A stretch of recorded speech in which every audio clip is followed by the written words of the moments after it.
The gentleman from California, Mr. McCarthy. The gentleman from California, Mr. Calvert. The gentleman from Texas, the gentlewoman from Texas, Ms. Granger.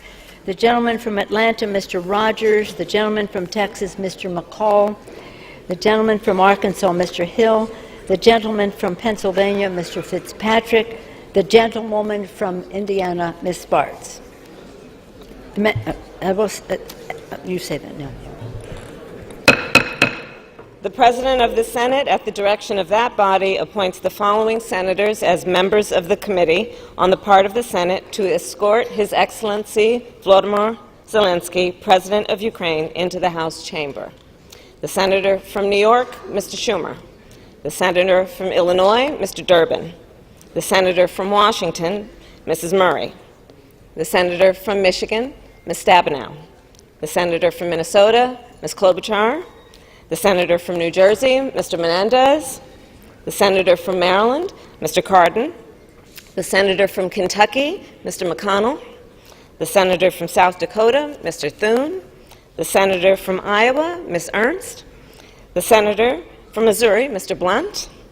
The Senator from Mississippi, Mr. Wicker. The Senator from Idaho, Mr. Risch. And the Senator from Ohio, Mr. Portman. The members of the escort committee will exit the chamber through the lobby doors.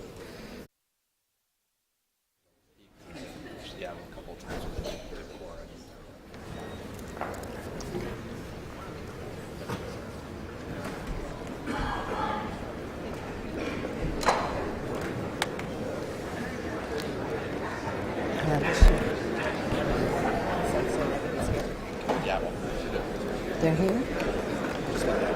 They're here?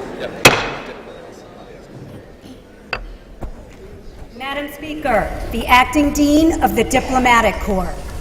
All right.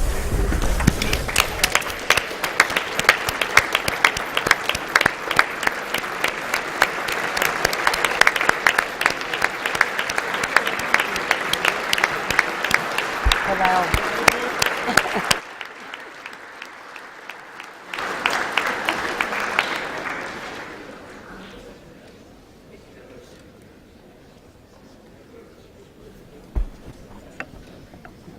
Is anybody else coming? Some are coming. The cabinet. Some of them canceled.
the President's Cabinet.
Speaker, the President of Ukraine.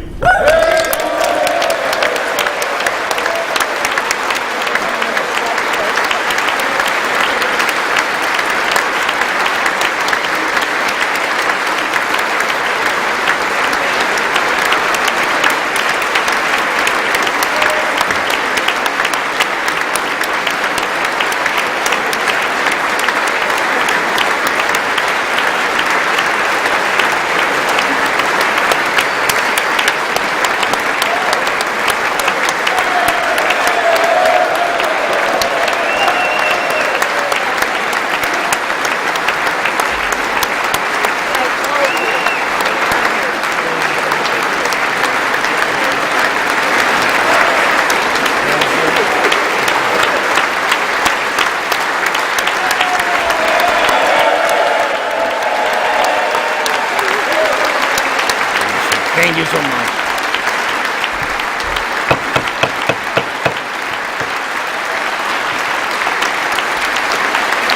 Thank you so much.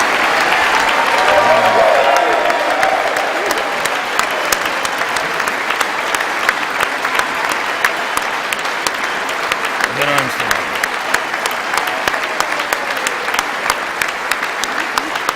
Thank you so much.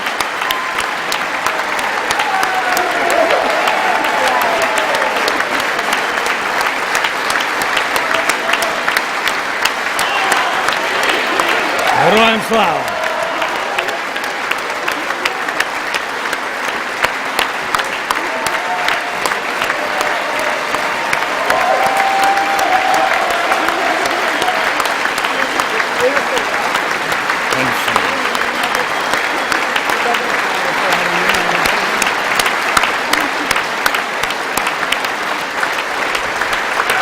Members,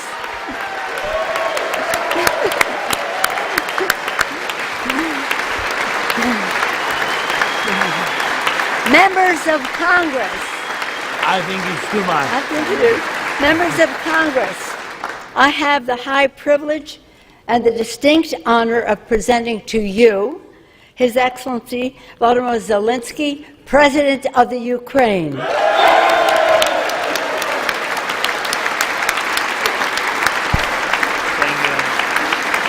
Thank you so much.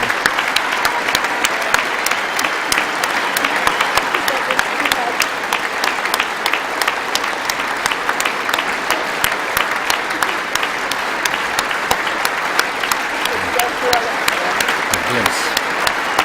Thank you so much. Thank you. It's too much for me. All this for our great people. Thank you so much.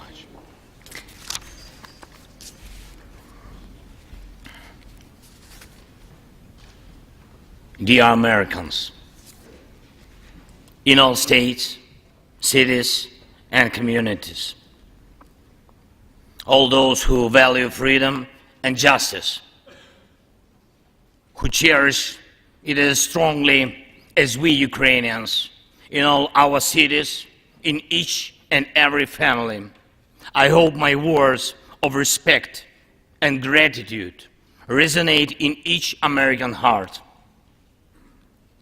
Madam Vice President, I thank you for your efforts in helping Ukraine. Madam Speaker, you bravely visited Ukraine during the full-fledged war. Thank you very much. Great honor. Thank you.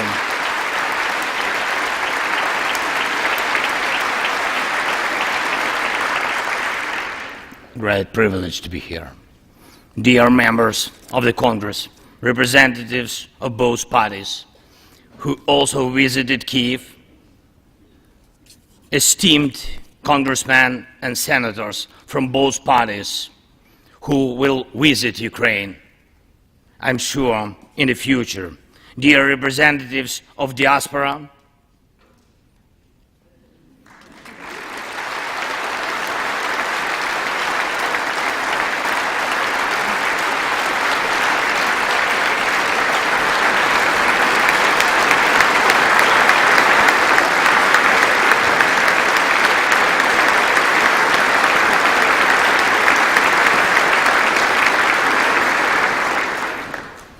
present in this chamber and spread across the country, dear journalists.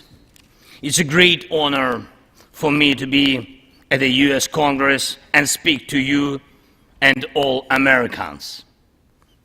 Against all odds and doom and gloom scenarios, Ukraine didn't fall. Ukraine is alive and kicking.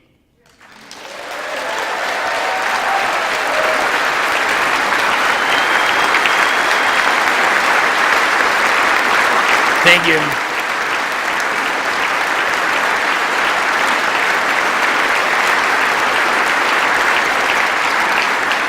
And it gives me good reason to share with you our first joint victory.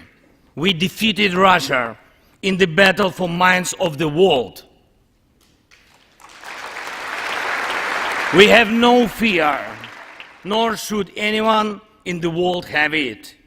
Ukrainians gained this victory, and it gives us courage, which inspires the entire world.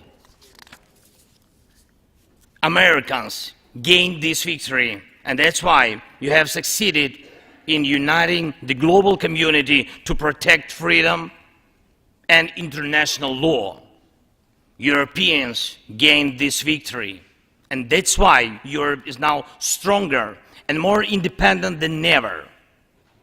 The Russian tyranny has lost control over us.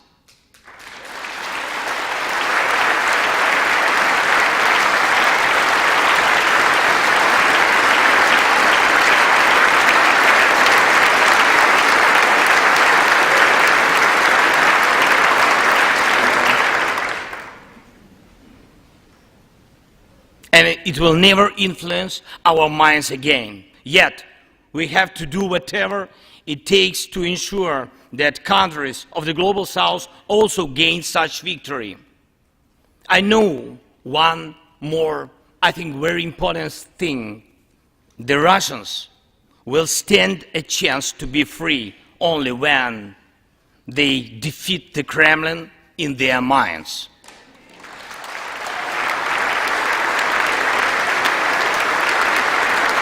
Yet, the battle continues, and we have to defeat the Kremlin on the battlefield. Yes, this battle is not only for the territory, for this or another part of Europe. The battle is not only for life, freedom and security of Ukrainians or any other nation which Russia attempts to conquer. This struggle will define in what world our children and grandchildren will live, and then their children and grandchildren. It will define whether it will be a democracy of Ukrainians and for Americans for all. This battle cannot be frozen or postponed. It cannot be ignored, hoping that the ocean or something else will provide a protection. From the United States to China, from Europe to Latin America, and from Africa to Australia, the world is too interconnected and interdependent to allow someone to stay aside and at the same time to feel safe when such a battle continues. Our two nations are allies in this battle.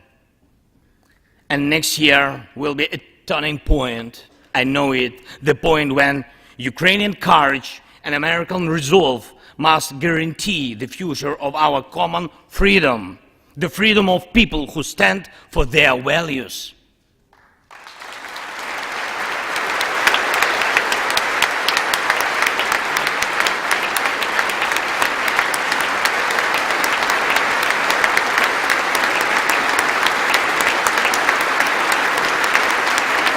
Ladies and gentlemen, Americans, yesterday before coming here to Washington, D.C., I was at the front line in our Bakhmut, in our stronghold in the east of Ukraine, in the Donbass. The Russian military and mercenaries have been attacking Bakhmut non-stop since May. They have been attacking it day and night, but Bakhmut stands.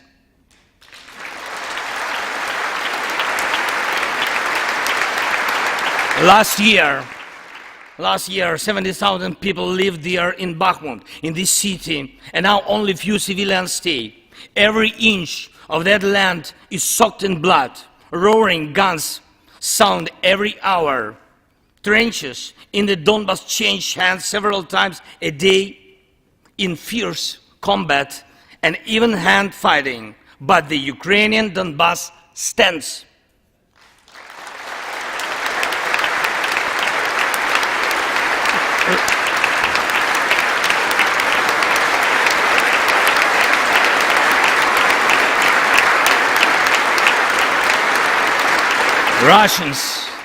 Russians use everything they have against Bakhmut and our beautiful cities. The occupiers have a significant advantage in artillery. They have an advantage in ammunition. They have much more missiles and planes than we ever had. And it's true, but our defense forces stand.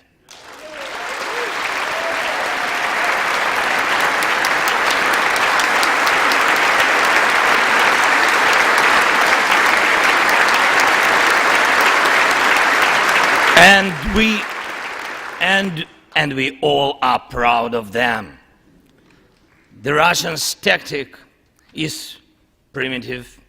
They burn down and destroy everything they see. They send thugs to the front lines. They send convicts to the war. They threw everything against us, similar to the other tyranny, which is in the Battle of the Bulge.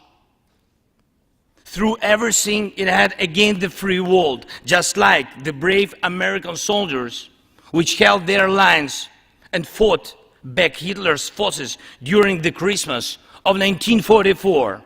Brave Ukrainian soldiers are doing the same to Putin's forces this Christmas.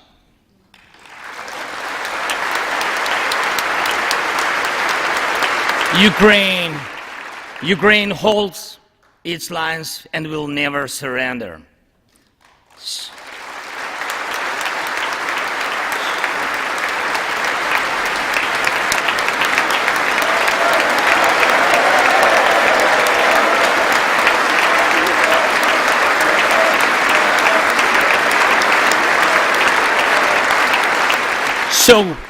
So here is the front line. The tyranny which has no lack of cruelty against the lives of free people. And your support is crucial, not just to stand in such fight, but to get to the turning point to win on the battlefield. We have artillery. Yes. Thank you. We have it. Is it enough? Honestly, not really. To ensure Bakhmut is not just a stronghold that holds back the Russian army, but for the Russian army to completely pull out, more cannons and shells are needed. If so, just like the Battle of Saratoga, the fight for Bakhmut will change the trajectory of our war for independence and for freedom. If your patriots stop the Russian terror against our cities, it will let Ukrainian patriots work to the full to defend our freedom. When Russia cannot reach our cities, but its artillery, it tries to destroy them with missile attacks. More than that, Russia found an ally in this genocidal policy, Iran. Iranian deadly drones sent to Russia in hundreds became a threat to our critical infrastructure. That is how one terrorist has found the other. It is just a matter of time when they will strike against your other allies. If we do not stop them now, we must do it.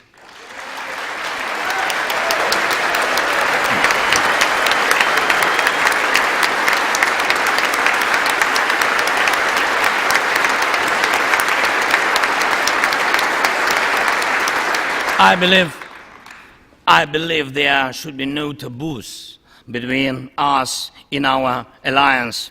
Ukraine never asked the American soldiers to fight on our land instead of us. I assure you that Ukrainian soldiers can perfectly operate American tanks and planes themselves.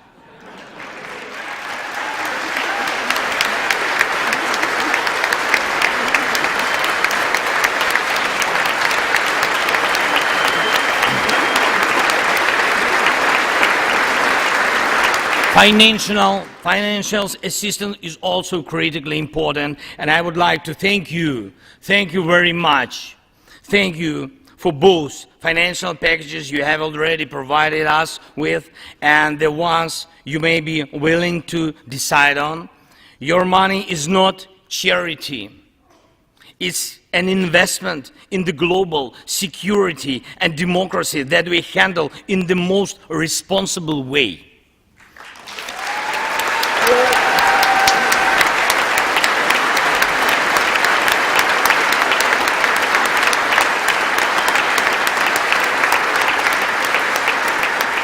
Russia could stop its aggression, really, if it wanted to, but you can speed up our victory.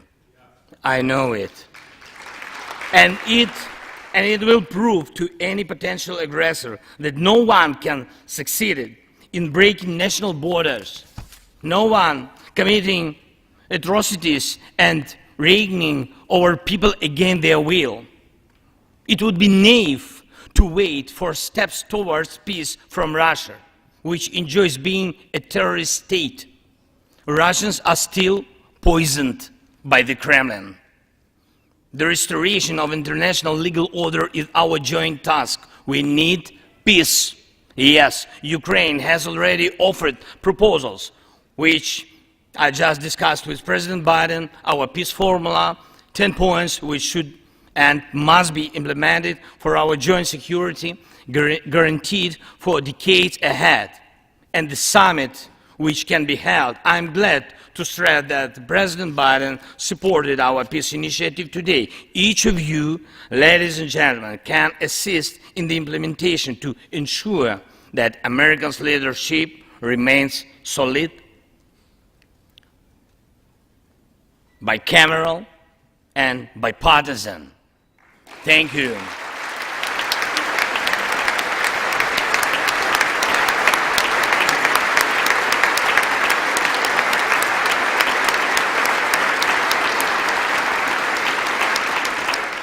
You can strengthen sanctions to make Russia feel how ruinous its aggression truly is. It is in your power, really, to help us bring to justice everyone who started this unprovoked and criminal war. Let's do it. Let terrorists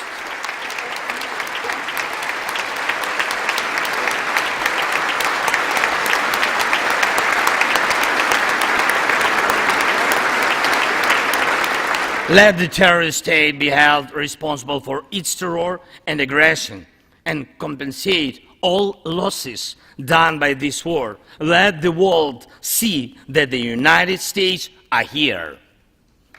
Ladies and gentlemen, Americans, in 2 days we will celebrate Christmas, maybe candlelit. Not because it's more romantic, no, but because there will be no electricity. Millions won't have neither heating nor running water. All of these will be the result of Russian missile and drone attacks on our energy infrastructure. But we do not complain. We do not judge and compare whose life is easier. Your well-being is the product of your national security, the result of your struggle for independence and your many victories. We, Ukrainians, will also go through our war of independence and freedom with dignity and success.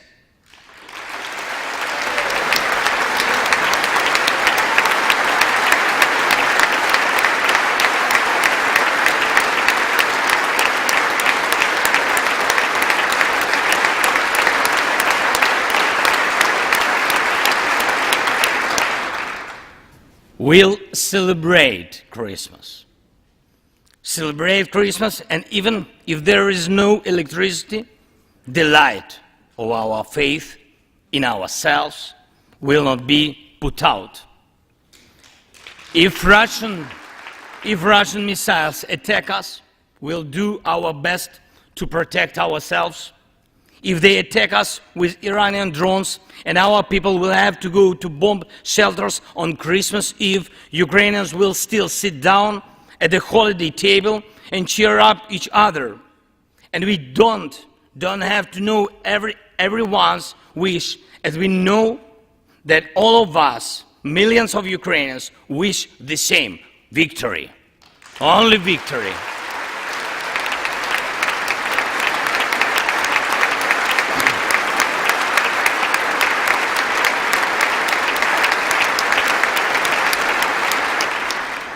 We already built strong Ukraine with strong people, strong army, strong institutions together with you. We developed strong security guarantees for our country and for entire Europe and the world together with you. And also together with you, we'll put in place everyone who will defy freedom. Put in. This will be the basis to protect democracy in Europe and the world over. Now, on the special Christmas time, I want to thank you, all of you.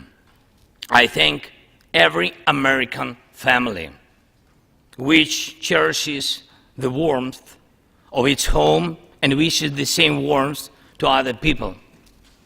I thank President Biden and both parties at the Senate and the House for your invaluable assistance. I thank your cities and your citizens who supported Ukraine this year, who hosted our Ukrainians, our people, who waved our national flags, who acted to help us. Thank you all, from everyone who is now at the front line, from everyone who is evading victory. Standing here today, I recall the words of the President Franklin Delano Roosevelt, which are, I think, so good for this moment. The American people, in their righteous might, will win through to absolute victory. The Ukrainian people will win too, absolutely.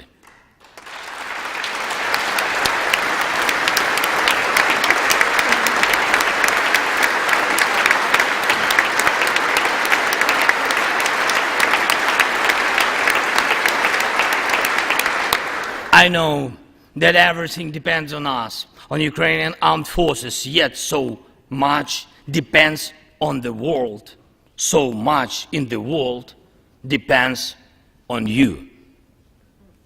When I was in Bakhmut yesterday, our heroes gave me the flag, the battle flag, the flag of those who defend Ukraine, Europe, and the world at the cost of their lives.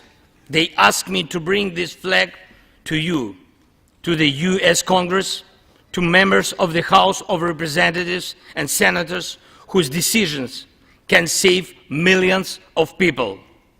So let these decisions be taken. Let this flag stay with you, ladies and gentlemen.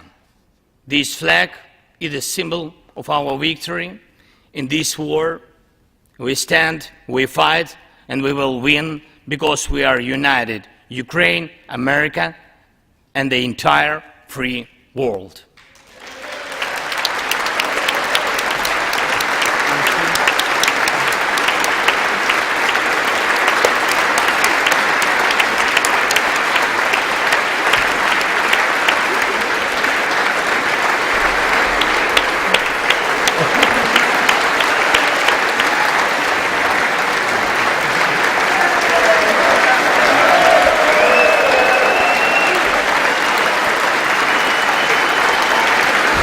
Just one thing, if I can, the last thing, thank you so much. May God protect our brave troops and citizens. May God forever bless the United States of America. Merry Christmas and happy, victorious New Year. Slava Ukraini!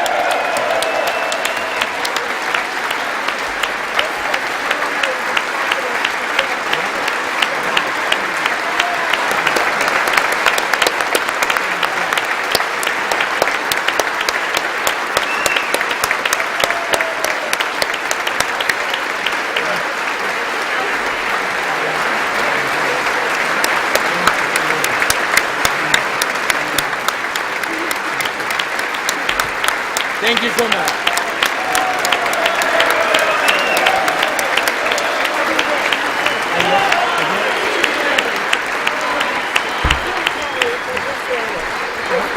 The capital today for you.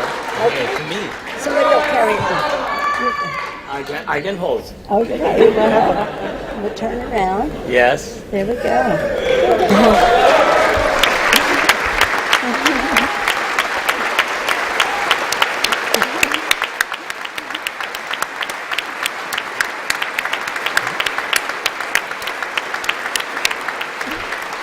This flag was flown over the Capitol today in honor of the President's visit. Thank you so much. I will take it. I can go. All the best.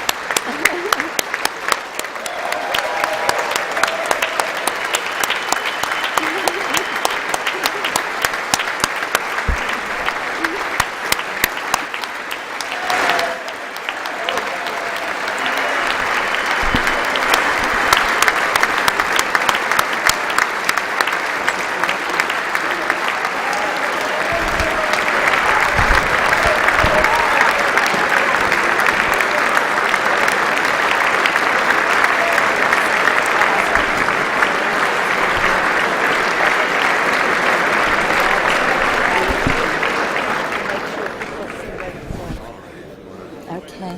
Is he out of the room? Okay.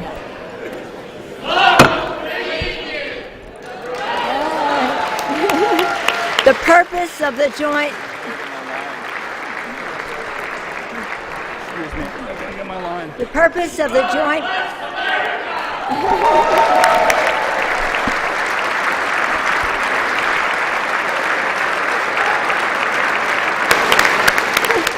Okay, now.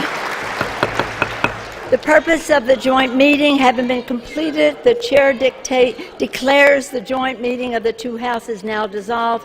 The House will continue in recess, subject to the call of the chair.